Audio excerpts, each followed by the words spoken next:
Hello and welcome to The Entrepreneurial Musician, a newsletter, coaching service, podcast, and blog preparing today's musicians for tomorrow's realities. This is TEM294 titled Imposter Syndrome is Actually Good. Thank you to Parker Mouthpieces for providing the hosting for TEM. Parker Mouthpieces offers fine customizable component mouthpieces for horn, trombone, euphonium, and tuba, including the Andrew Hitz Artist Model Tuba Mouthpiece. You can find out more at parkermouthpieces.com or follow them on Facebook, Instagram, and Twitter. Two quick plugs. One is for the TEM YouTube channel. I've been slowly ramping up the content there, and that will continue. The link is in the show notes.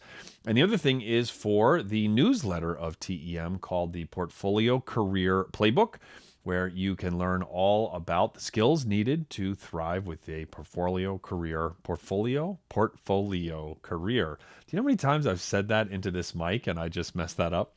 Portfolio career in today's music business. I'm totally not editing that out.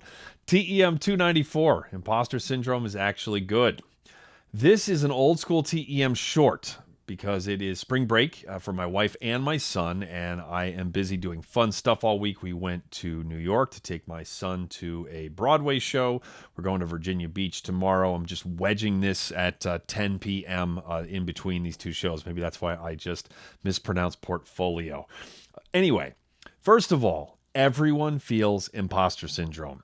Everybody. I don't care how many orchestras you've played with in the country. If you're playing with a brand new one that's really good, you're going to feel a little imposter syndrome. Playing a new song that you wrote for the first time, I don't care how much success you've had, you're going to feel a little imposter syndrome. Launching a podcast or a YouTube channel or writing a book. Leonard Bernstein and Prince felt imposter syndrome at times, as does Joni Mitchell and Renee Fleming. Literally everyone. It is a universal human experience. Here's the thing.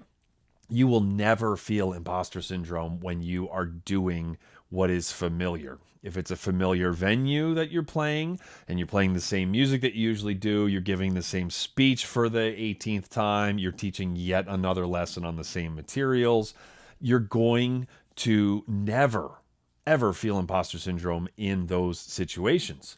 So to put a finer point on things here, you only ever feel imposter syndrome when you are going out on a limb, trying something that may or may not work.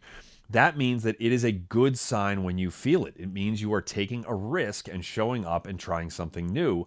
And that's always when the magic happens. Does imposter syndrome suck? Hell yes, it sucks. But when you notice that you're experiencing it, be thankful. Like in the moment, be thankful because it is a foolproof sign that you are being courageous by doing the important work.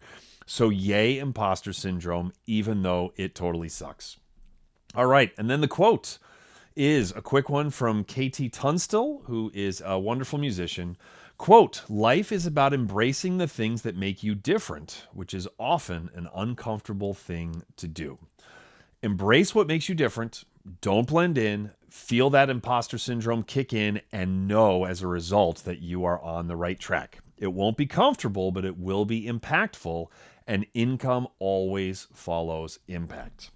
Thank you very much for listening to this TEM short. I really do appreciate each and every one of you, whether you are watching on YouTube or listening in your favorite podcast app. A huge thank you to everybody on Patreon for continuing to support TEM and to help with the ongoing costs. And thank you just for your attention, the most valuable commodity any of us have to give. I will see you next week. Peace.